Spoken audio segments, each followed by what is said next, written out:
ગણેશજીનું થાય છે. તો આ ગણેશજીનું પૂજન સૌપ્રથમ કેમ થાય છે? એનું કઈ કારણ તો હશે. શાસ્ત્રોમાં અનેક કારણ બતાવ્યા છે.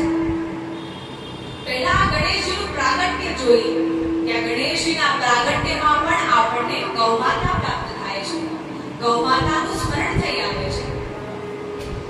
ગણેશજીનું પ્રાગટ્ય થયું અનેક જન્મોના જ્યારે પાપોનો નાશ થાય છે ત્યારે આપણને આ પ્રાગટ્ય શ્રવણ કરવાનો અવસર પ્રાપ્ત થાય છે. કેમ કે ખરેખર આ ગુપ્ત કથા છે, આ ગોપનીય કથા છે.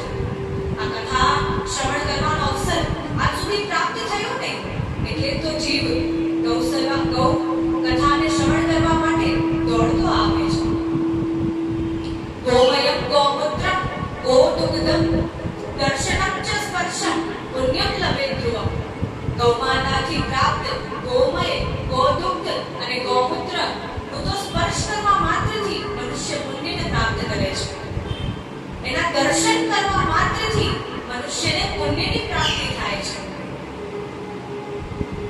એક સમય શિવ મહાપુરાણની આ કથા છે, ગોપનીય કથા છે. આપણને અનેક સ્થાન પર આ કથા પ્રાપ્ત પણ થાય છે. પણ જે ખરેખર ગોઠીજીમાંથી કથા શ્રવણ કરતા હોય, કથાને વાંચન કરતા હોય, એ મનુષ્યોને જ આજ સુધી આ કથા પ્રાપ્ત થઈ છે. એક સમય પાર્વતીજી ભગવાન શંકર માટે વ્રત રહ્યા. હવે વ્રતના ઉપસાર માટે સ્નાન કરવું પડે. સ્નાન કર્યા વગર તો કોઈ વ્રત ફલની પ્રાપ્તિ કરાવે નહીં. તો પ્રાચીન સમયથી જે નિયમ ચાલ્યો આવે છે, પ્રાચીન સમયથી જે પરંપરા ચાલી આવે છે કે જ્યારે સ્ત્રીઓ વ્રત રહે ત્યારે વ્રતના ઉપસાર માટે ગોમયથી સ્નાન કરવાની પરંપરા છે.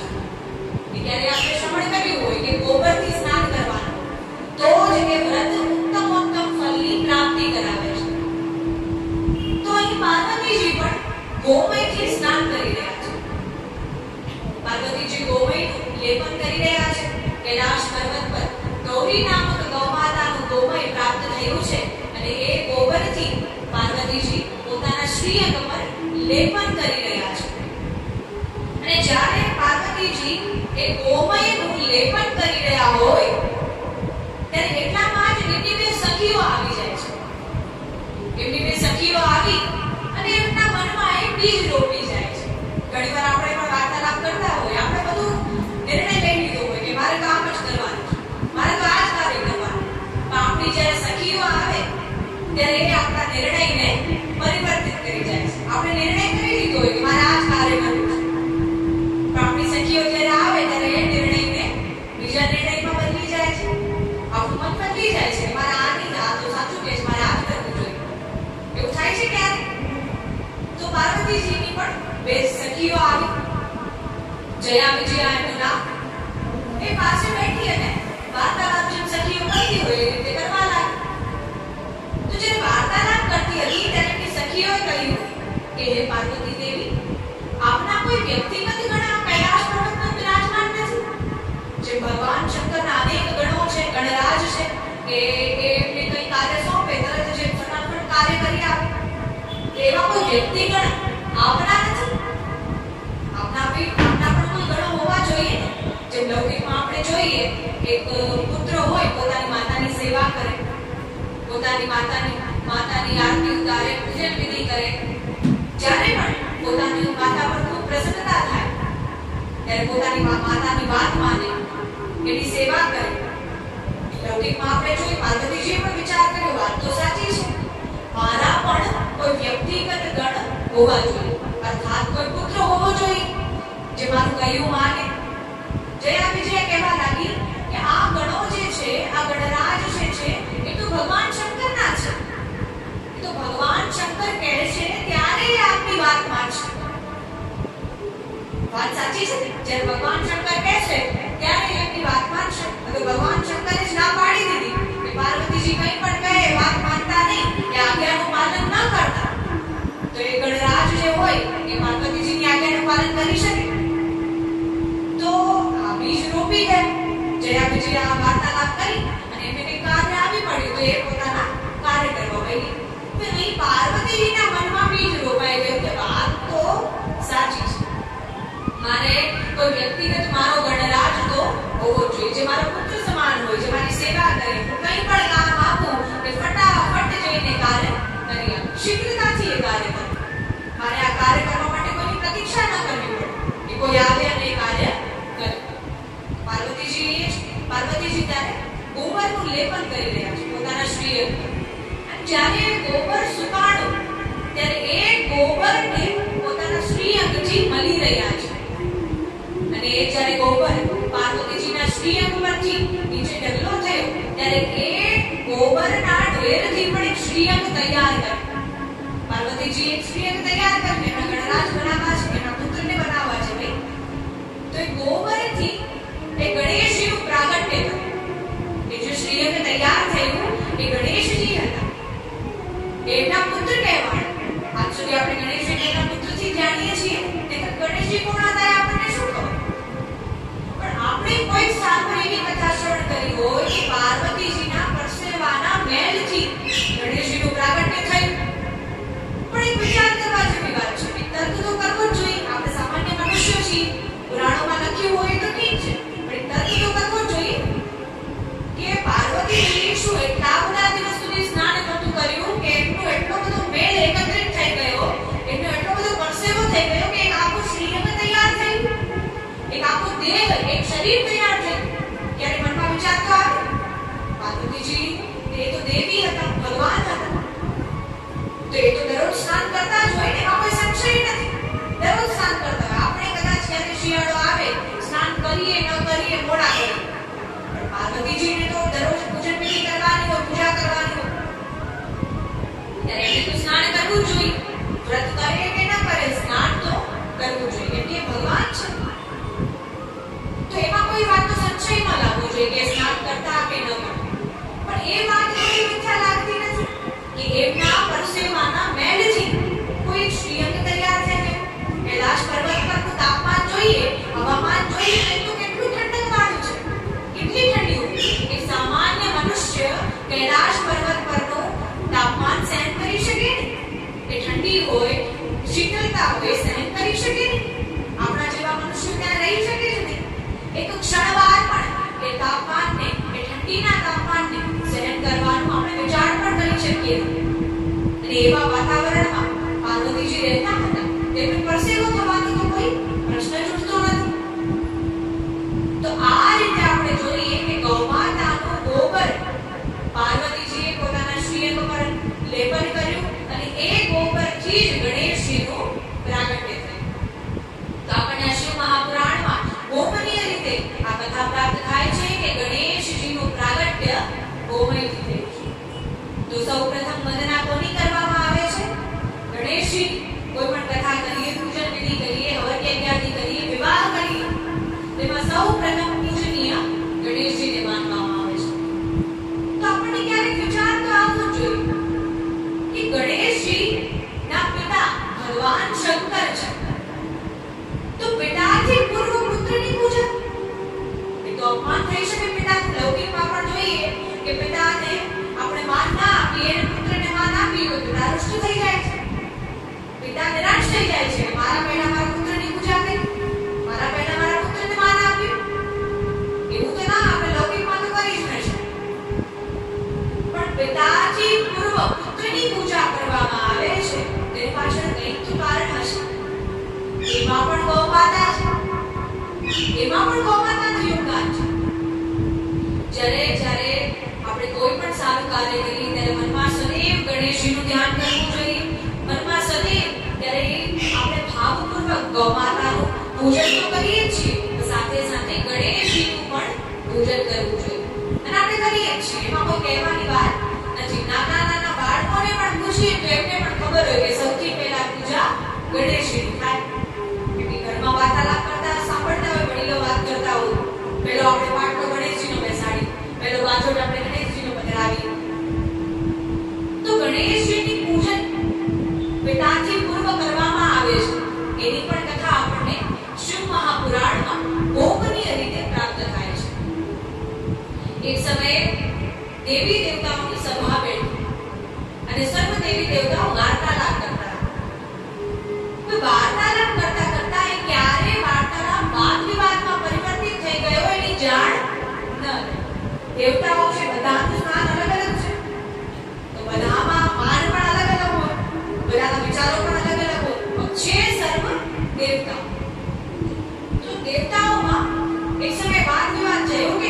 અગ્નિની પૂજા સૌથી પહેલા થાય. મોઢું પૂજન સૌપ્રથમ કરવામાં આવે. અગ્નિ દેવતા કહેવા લાગ્યા કે મારું પૂજન સૌથી પહેલા થવું જોઈએ. કારણ શું? એમને કહ્યું કે અગર હું ના રહું, હું આ સંસાર પર ધ્યાન ન દઉં, તો દેવતાઓના હવન યજ્ઞ બંધ થઈ જશે. તો દેવતાઓને આહુતિઓ કઈ રીતે પહોંચશે? દેવતાઓ મનુષ્ય થઈ જશે. હું જ્વાલાની જેમ ધગધગું છું. અગર હું આગ મારી સર્વત્ર ફેલાવું, હું મારી અગ્નિ સર્વત્ર ફેલાવું, તો પ્રલય પણ લાવી શકું છું. મારામાં એટલો તેજ છે. તો મારી પૂજા સૌથી પહેલા થવી જોઈએ.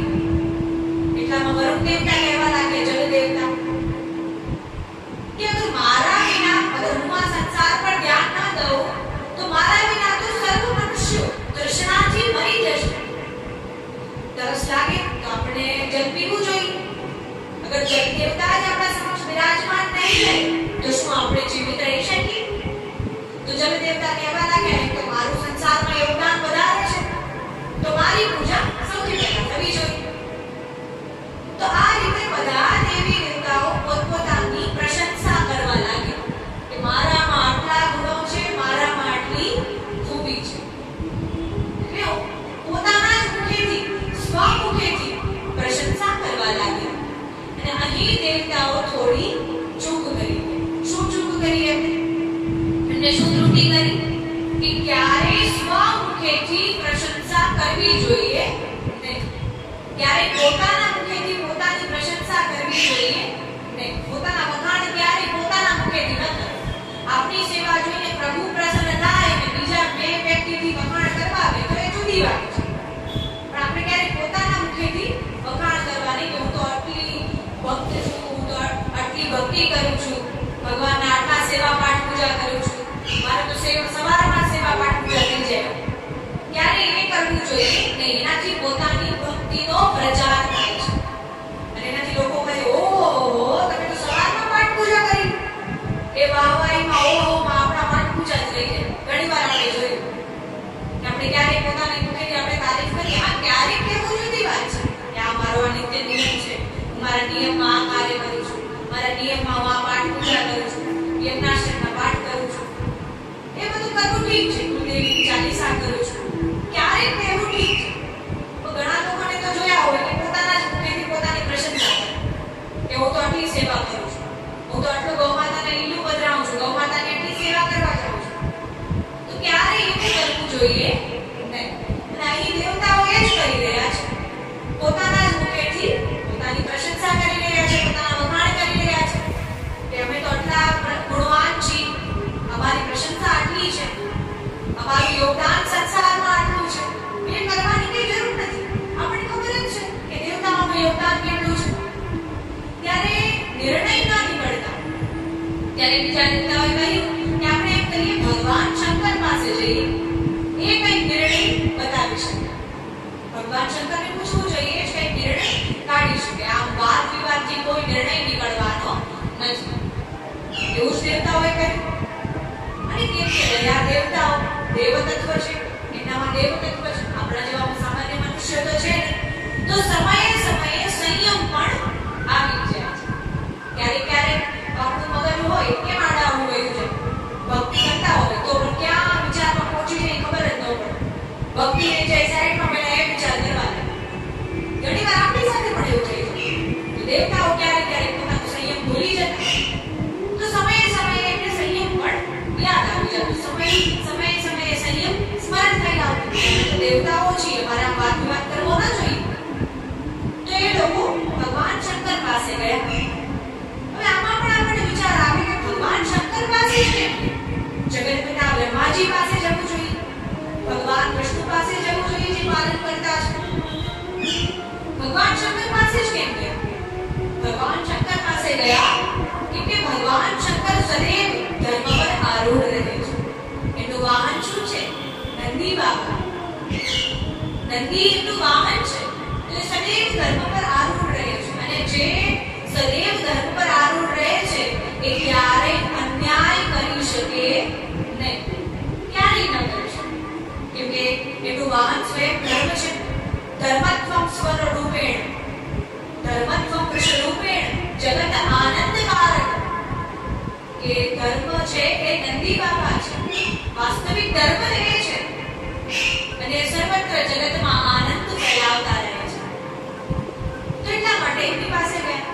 બીજું કારણ એ શાસ્ત્રમાં બતાવ્યું કે એમના મસ્તક પર સદૈવ શ્રી ગંગાજી વિરાજમાન છે. તો ગંગાજી તો પતિત પાવની છે, સૌને પાવન કરનારી છે, સૌના પાપોનો નાશ કરનારી છે. અને જ્યારે જ્યારે ભગવાન શંકરની વાર્તાલાપ કરતા હો, જ્યારે જ્યારે ભગવાન શંકરનું સ્મરણ કરતા હો, અને ગંગાજીનું પણ સ્મરણ થઈ આવે છે. તો આ રીતે દેવતાઓ ભગવાન શંકરમાં ગયા અને ભગવાન શંકરને બધી વાત કહી કે હે પ્રભુ, અમારા વચ્ચે એક વાત બની છે કે અમે વાર્તાલાપ કરતા હતા અને વાર્તાલાપ કરતા કરતા ક્યારે અમે વાતની વાત કરવા લાગી ગયા અમને પણ જાણ ન રહી, અને અમે અમારા સ્વમુખેથી જ અમારી પ્રશંસા કરવા લાગ્યા કે અમારામાં આ ગુણો છે, અમારામાં આ ખૂબી છે, અમારું સંસાર પર આટલું યોગદાન છે. તો હવે આપ જ બતાવો કે એવા કયા દેવ છે જેમના ગુણોથી જાણ થાય, જેમના ગુણો જોઈને જાણ થાય કે આ જ દેવ પ્રથમ પૂજનીય હોઈ શકે, આ જ દેવતાઓની પૂજા પહેલા થવી જોઈએ. આપ જ હવે કંઈક બતાવો. આપ જે નિર્ણય કહેશો એ નિર્ણય અમને સ્વીકાર કરશે અને એ નિર્ણયથી અમને ખોટું પણ નહીં લાગે. ભગવાન શંકરને એવું કહેવા લાગે. ભગવાન શંકર વિચાર કરે છે કે અત્યારે તો બધા દેવતાઓ બોલે છે કે આપ જે નિર્ણય લેશો તો અમને ખોટું નહીં લાગે, પણ અગર મેં કોઈ એકનું નામ લીધું તો બીજા દેવતાઓને ખોટું લાગી શકે છે, બીજા દેવતાઓ રૂષ્ટ થઈ જશે અને પૃથ્વી પર ધ્યાન નહીં આવે તો પૃથ્વીનું જે તાપમાન છે એ હલક ડોલક થઈ શકે છે. જાણે કે અગ્નિદેવ ધ્યાન નહીં આપે તો હવન યજ્ઞ બંધ થઈ જાય, જળ દેવતા ધ્યાન નહીં આપે તો મનુષ્યની મૃત્યુ થવા લાગશે.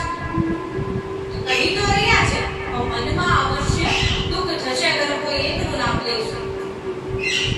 તો એટલા માટે ભગવાન શંકરે યુક્તિ કરી, બધા દેવતાઓને કહ્યું કે એમ કરો, આપ બધા તીર્થોની, પૃથ્વીના સર્વ તીર્થોની જય પરિક્રમા કરી આપો કે જે દેવ સૌ પ્રથમ આવશે એ દેવની પૂજા સૌ પ્રથમ થશે.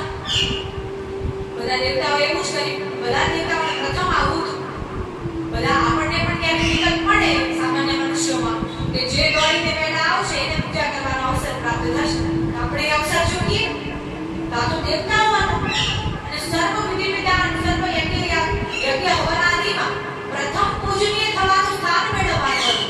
તો દેવતાઓને તો ઉત્કંઠા હોય, આતુરતા હોય કે મારે પ્રથમ પૂજનીય બનવું છે, મારી પૂજા સૌપ્રથમ થવી જોઈએ, મારામાં તો આટલા ગુણો છે.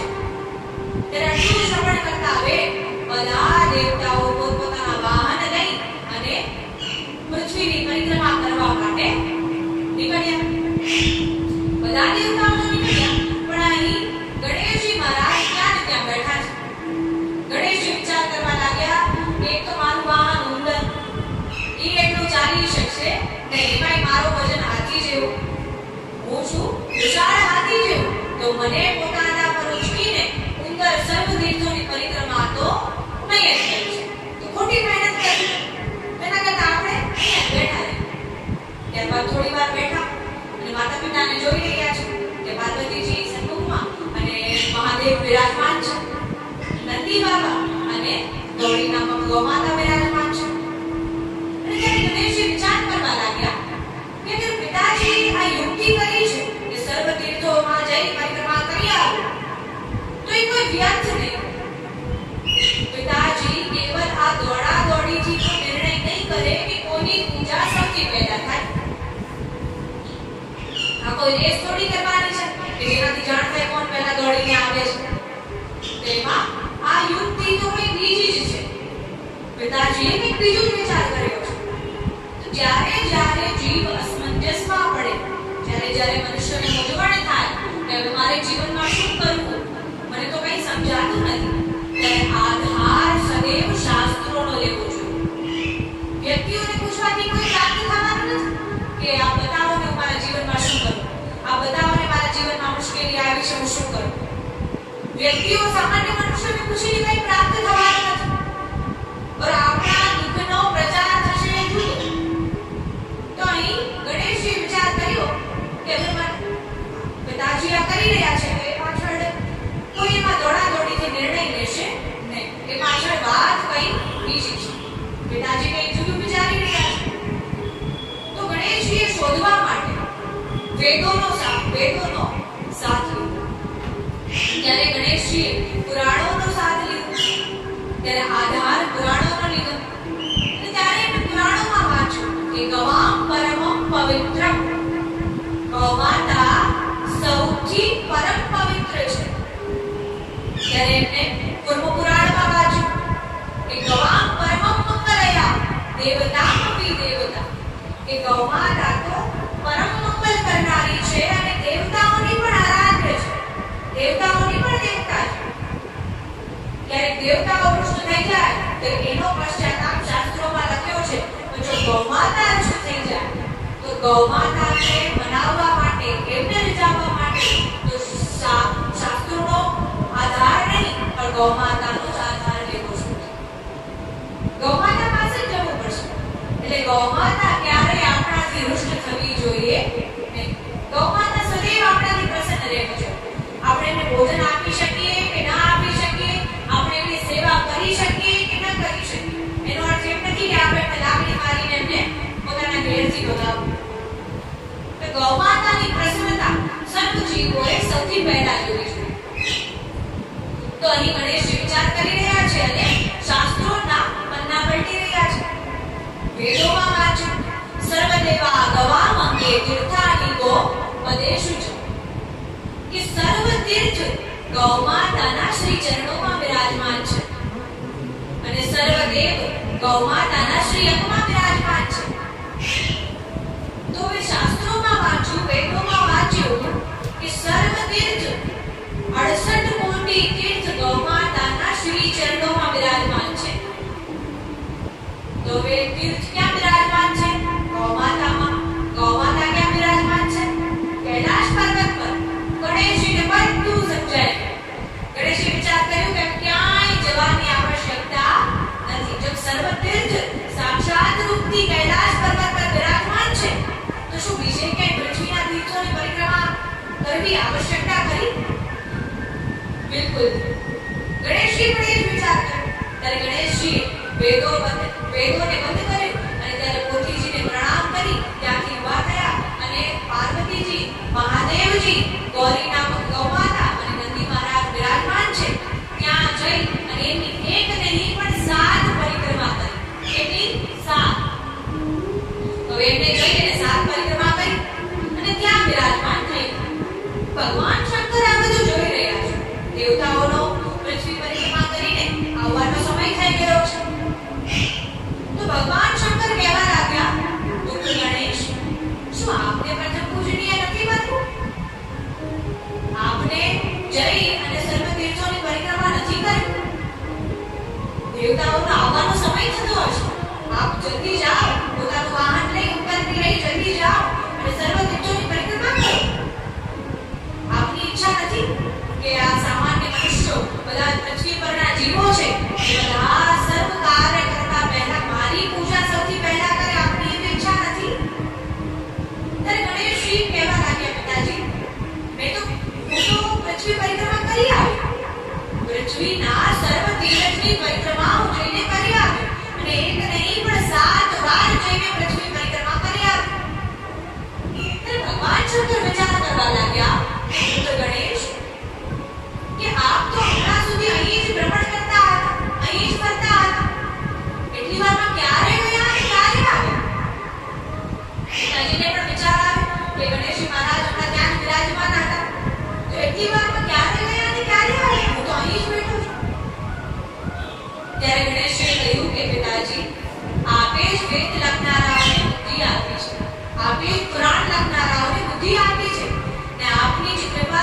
જ્યારે ગણેશજીને પ્રાર્થના કરવી જોઈએ, ત્યારે ગણેશજીનું શરણ લેવું જોઈએ. ગણેશજી અવશ્ય સર્વ મનુષ્યોને બુદ્ધિ પ્રદાન કરનારા છે. તો અહીં ભગવાન શંકરને પણ બધું સમજાય છે. ભગવાન શંકર કહેવા લાગ્યા, વાહ પુત્ર ગણેશ વાહ, આપે તો મન પ્રસન્ન કરી દીધું. એટલી જ વારમાં પિતા પુત્રની વાર્તાલાપ ચાલી રહી છે અને એટલા જ સમયમાં બધા દેવતાઓ પૃથ્વીના તીર્થોની પરિક્રમા કરીને પાછા આવ્યા કૈલાશ પર્વત પર. જ્યારે પાછા આવ્યા ત્યારે મનમાં વિચાર કરતા હતા કે હું જ સૌપ્રથમ છું, હું જ સૌપ્રથમ છું, કે હું જ અહીં સર્વપ્રથમ આવ્યો છું, તો મારી પૂજા સૌપ્રથમ થશે. એવો વિચાર મનમાં છે. એમને તો કંઈ ખબર નથી ગણેશજીએ શું પરાક્રમ કર્યા છે. ત્યારે સર્વ દેવતાઓ આવ્યા અને કહેવા લાગ્યા કે હવે આપ જ નિર્ણય કરો કે કોણ સૌથી પહેલા આવ્યો છે. ત્યારે ભગવાન શંકરે બધાને સમજાવતા કહ્યું કે આપની પહેલા તો પુત્ર ગણેશે સર્વ તીર્થોની પરિક્રમા કરી લીધી છે અને એક નહીં પણ 7 વાર. ત્યારે એમને સમજાવ્યું કે વેદોમાં લખાણ છે, કે વેદોમાં આપણને ઉલ્લેખિત છે કે સર્વ 68 કોટી તીર્થ ગૌમાતાના શ્રી ચરણોમાં વિરાજમાન છે. તો ગણેશજીએ પણ ગૌમાતાની પરિક્રમા સાથે સાથે માતા, પિતા અને નંદી બાબાની પરિક્રમા કરી છે. તો આ શ્રવણ કરી બધા દેવતાઓ પણ પ્રસન્ન થયા. તો આ રીતે ભગવાન શંકરે બધા દેવતાઓ મધ્યમાં રહી અને ગણેશજીને પ્રથમ પૂજનીય ઘોષિત કર્યા. ત્યારથી એવી પરંપરા